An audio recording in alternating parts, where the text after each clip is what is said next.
Far to the south, in the desolate fortress of Machaerus, John the Baptist was still held captive, but even there he had heard of the acts and deeds of Jesus, the man whom he had called the Lamb of God. And when two of his followers came secretly to his cell, John begged them to go to Jesus and ask if he was truly the one who was to come. And obedient to John's request, they undertook the long, arduous journey. Northward they traveled, across the hot, bitter, salt shores of the Dead Sea, up the fertile valley of the Jordan, skirting Samaria, coming at last to the Sea of Galilee. Through Kinnereth they journeyed, Tiberias, Magdala, and at last they came to Capernaum.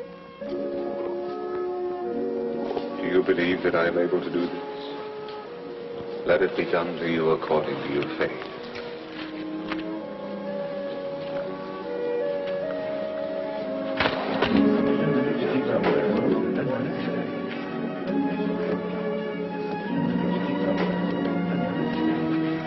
Rabbi, we come from the man, John the Baptist. He's imprisoned at Machaerus. But he has no fear. His spirit is as strong as ever. He sent us to ask a question of you. Ask what you will. He said, seek out the Nazarene, and when you have found him, ask him this: are you he who was to come, or shall we look for another? Go and tell John what you have seen and heard. The blind receive their sight, the lame walk, lepers are cleansed, and the deaf hear. The dead are raised up, and the poor have good news preached to them.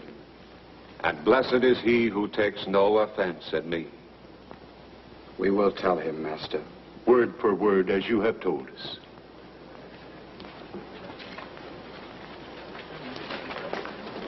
Who are those two? Followers of a prophet called John the Baptist. Prophet? A wild man clad in skins, dining on locusts and wild honey? I've heard it said that he was sincere, devout. Ranting, raving madman. Enough. What did you go into the wilderness to behold? A reed shaken by the wind? A man clothed in soft raiment? Behold, those who are gorgeously apparelled and live in luxury are in king's courts. What then did you go out to see? A prophet? Yes, I tell you, and more than a prophet. This is he of whom it is written, behold, I send my messenger before thy face, who shall prepare the way before thee. Truly I say to you, among those born of women, there has risen no one greater than John the Baptist. But to what shall I compare the men of this generation? What are they like? They are like children sitting in the marketplace and calling to one another, we piped to you and you did not dance. We wailed and you did not weep. For John the Baptist has come eating no bread and drinking no wine. And you say he has a demon. The Son of Man has come, eating and drinking. And you say, behold, a glutton and a drunkard, a friend of tax collectors and sinners. Yet wisdom is justified by her deeds. Now you are hearing the truth, real truth, not the half-truths of men. Men who would weigh us down with the yoke of 1,000 laws. Laws that we cannot understand. Come to me, all ye who labor and are heavy laden, and I will give you rest. Take my yoke upon you and learn from me. For I am gentle and lowly in heart, and ye shall find rest for your souls. For my yoke is easy, and my burden light.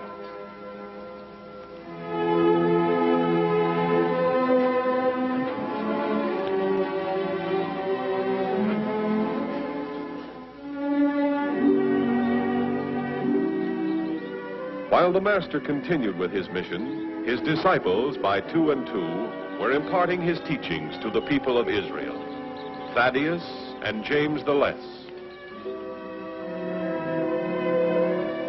Bartholomew and Thomas, bringing word of a new concept of God's kingdom, of a kingdom in which the living Spirit of God ruled by love.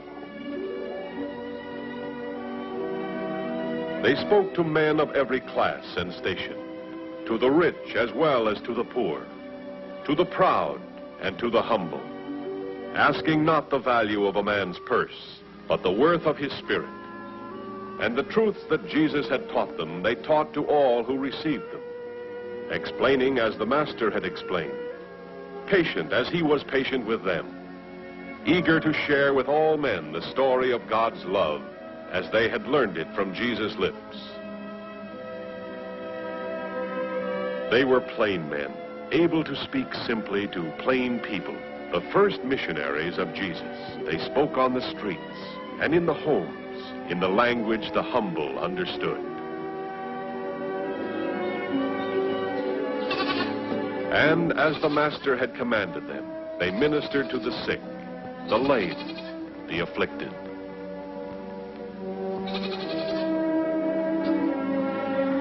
And that's the way my father taught me to make a splice.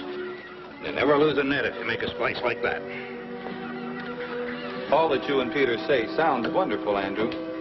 Too wonderful, I'm afraid. If earning a place in God's favor is as simple as you say it is, why do the scribes and Pharisees trouble themselves with 1,000 rules? God's rules are simple. It's man's misunderstanding that's made them complex. Oh, yes, but surely those who have devoted their lives to following the law and every twist of the law should stand first before the Almighty. Oh, Jesus tells us that all men shall be judged by their sincerity, not by their acts. He said that the kingdom of heaven will be like this: a net cast into the sea, gathering fish of every kind. We pull in our nets and separate the good from the bad. Just so will God's angels separate the men. You, me, the scribes, the Pharisees, the whole catch. The good they'll save. The evil they'll cast away. It'll be as simple as that.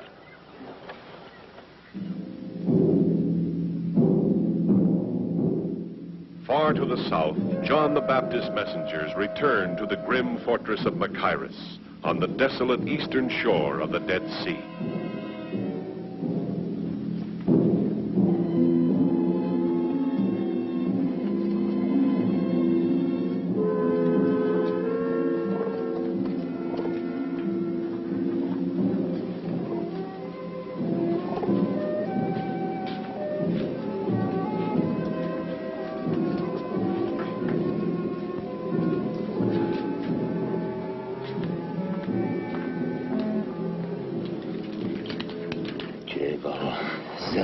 You are unharmed, Master? Oh, yes, I am quite safe, for the time at least. The whole castle is busy with preparations for Herod's birthday feast. I've been completely forgotten. But now tell me, the Nazarene, did you find him? And what did he say? We saw him at Capernaum. With a great crowd around him. Some sick, some crippled, some blind. And others, scores of others, who follow him from town to town just to hear his voice.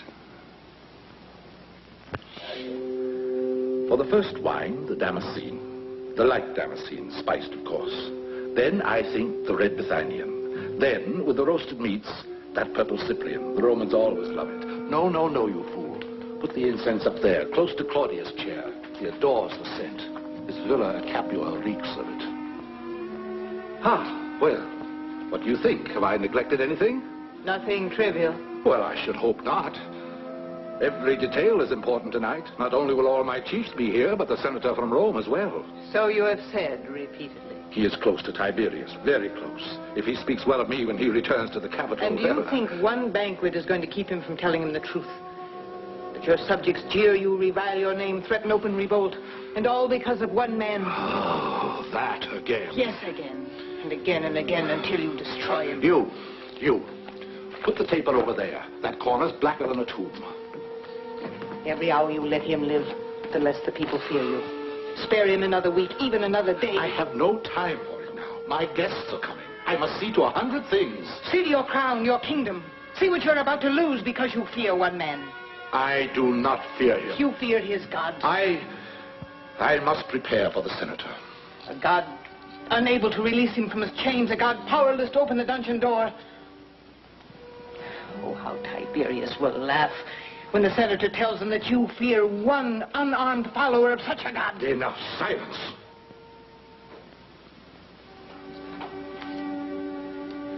Wait. See that the Princess Salome is prepared to dance for my guest tonight. My daughter dance for your wine-drenched guests? It is my order. I command it.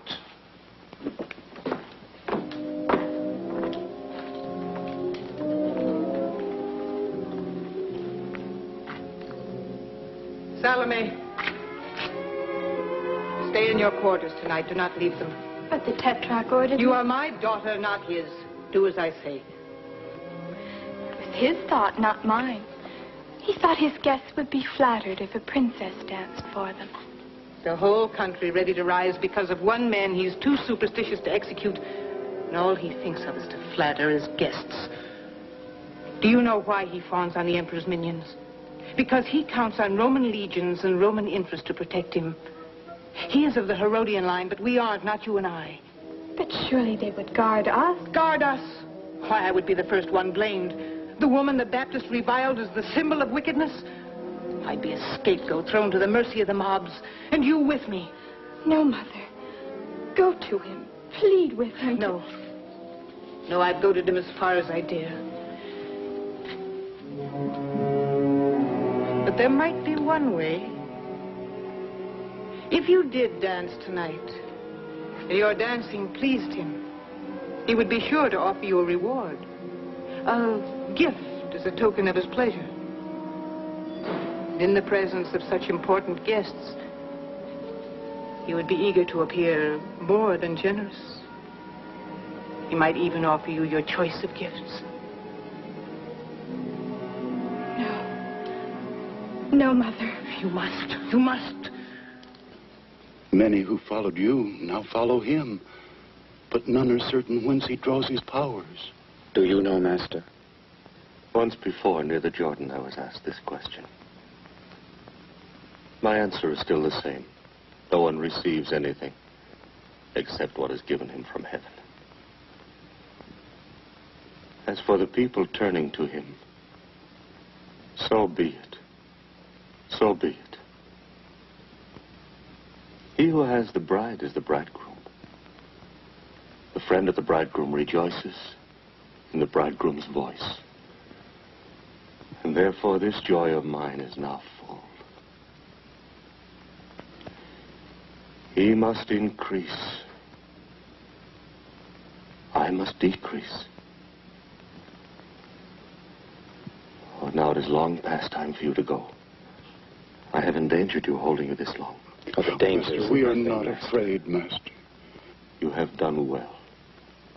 Extremely well. Now I know a greater peace than I have ever known. May the grace of the Lord be with you. And with you, Master. You, Master.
Rise and be rewarded for having given enjoyment to my honored guests.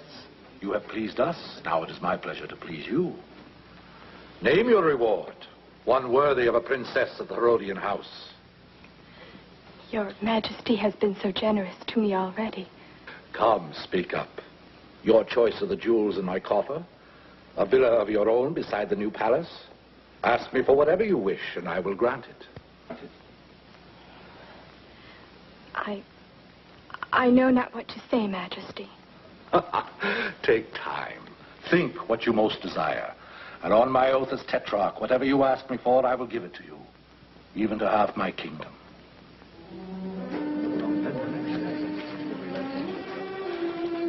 Go back. Demand his gift before he changes his mind.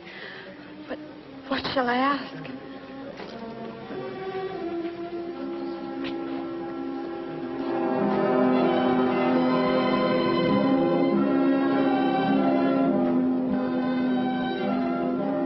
Yes, I am very fond of her, as if she were my own child. And indeed, we are of the same blood. My half-brother Philip is her father, and we are both direct descendants of my father, Herod the Great. Aha! So you made up your mind so quick? Yes, Majesty. Then speak. And on my oath, your desire shall be yours. What shall it be? I want you to give me at once the head of John the Baptist on a platter.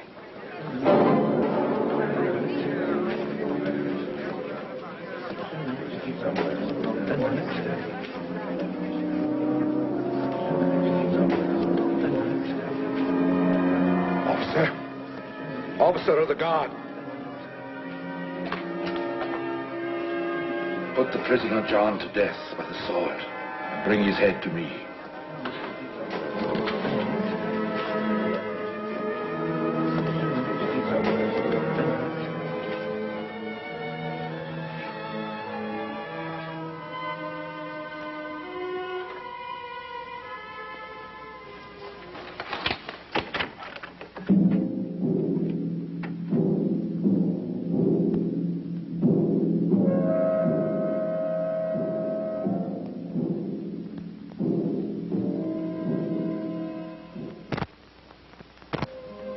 Or what woman, having 10 silver coins, if she loses 1 coin, does not light a lamp and sweep the house, and seek diligently until she finds it?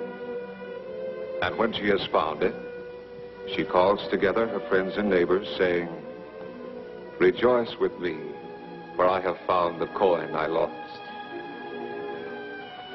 Even so, I tell you, there is great joy before the angels of God over one sinner who repents. Master, do you remember us? The men sent to me by John the Baptist. Yes, and welcome. We have come to be your followers, Master. We and these 3 who have journeyed with us, they were his followers too. Were? He was beheaded by order of Herod Antipas. We carried the body to a tomb. Now we would follow you.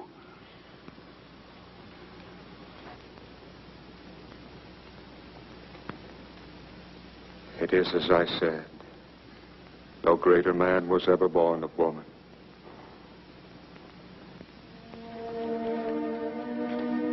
Their first missionary journeys completed, the 12 returned to Capernaum, where Jesus welcomed them. Now that we're all together again, I have news that John the Baptist is dead. Truly I say to you, among those born of women, there has not risen a greater prophet than John the Baptist.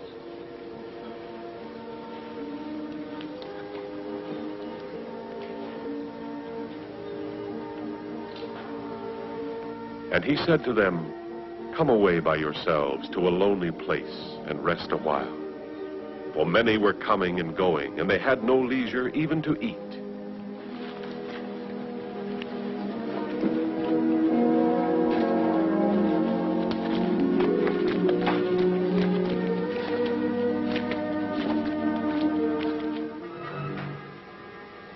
Reports of Jesus' fame were spreading throughout the land, even to the ears of Herod Antipas. The hour grows late, my lord. Have you an appointment with the dawn? I have no wish to sleep. No? I thought you'd be exhausted. You've slept so little the past weeks. Tossing, turning, muttering in your sleep. I've had bad dreams. Hideous dreams. Was that the messenger from the coast? What gossip had he from Caesarea? None. He came from the Decapolis. He brought reports on a man, Jesus, a rabbi from Nazareth. Things must be dull in Galilee. That's all the news he had to tell. 'Tis said he speaks with the voice of the Lord, wipes away the plague with the touch of a finger, has authority over demons that possess the insane. Oh, really, my lord? And he says that all these tales are true. Well, then he's either a fool or a liar. He is no fool, and he would not dare lie to me. The people think the man Jesus is a prophet reborn, Elijah walking the earth again. Or Jonah or Jeremiah. Samaritan folklore. Old wives' tales to frighten children. Perhaps. Yet he said another is coming. He said? Who said? The man whom I had killed. John, they call the Baptist. Another shall come after me, he said, far mightier than I, with power and judgment of the Lord. John claimed he was sent by God. But his God could not save him from the executioner's sword. Surely that proves he was no holy messenger. And that the God whom he called Almighty had no power to... Enough. It may have been God's will that John should die. Why must you interpret everything as the will of John's God? The God of a conquered people, the God whom only the Jews worship. I am a Jew. My father was ruler of all Israel. But you are of the Idumean line, not Israelite. Raised in Greece and Rome, given to worldly knowledge, told of other gods. Why, the Egyptians have a score, the Greeks hundreds, the Romans thousands. If you must plead allegiance to a deity, why not one of them? Bow to another god. A different one? Why not?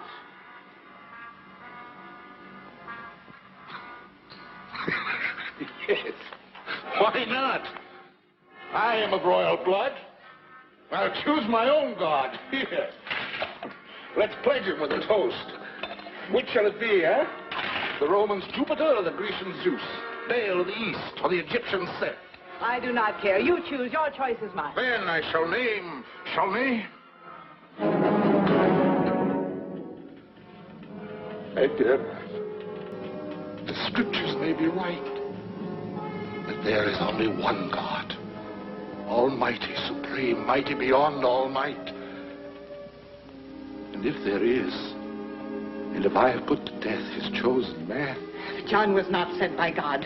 His headless body rots in an unmarked grave. But his spirit still lives, greater and stronger than before.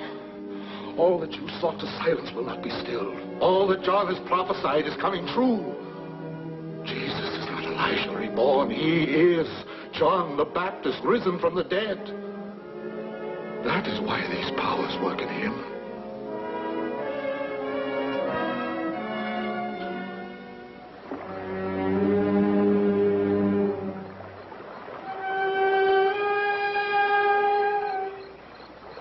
During the days that Herod, fearful and haunted, trembled in his fortress, Jesus continued his earthly mission.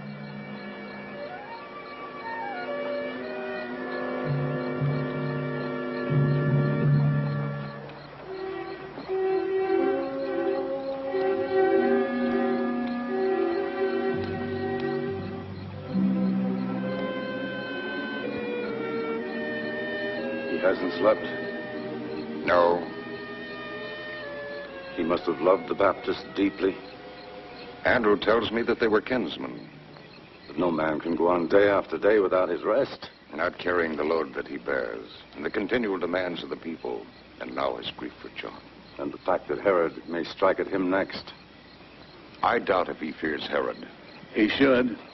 He has a following, and tyrants live in dread of men with followings. But Judas, the master is no threat to Herod. Any leader on the side of truth is a threat to tyranny. A danger to Tiberius, the puppets of Rome, Herod, his brothers, to Caiaphas. The Master doesn't preach revolt. He talks of love and forgiveness. Yes, I know. But Israel will never be free to love and forgive until her people unite against Rome. Rise to a leader who will guide them, order them, command them to obey. Another tyrant? No, a king. Their own king, a king of Israel. One they will accept as a David, a Moses, a Hezekiah. This is an old, old dream.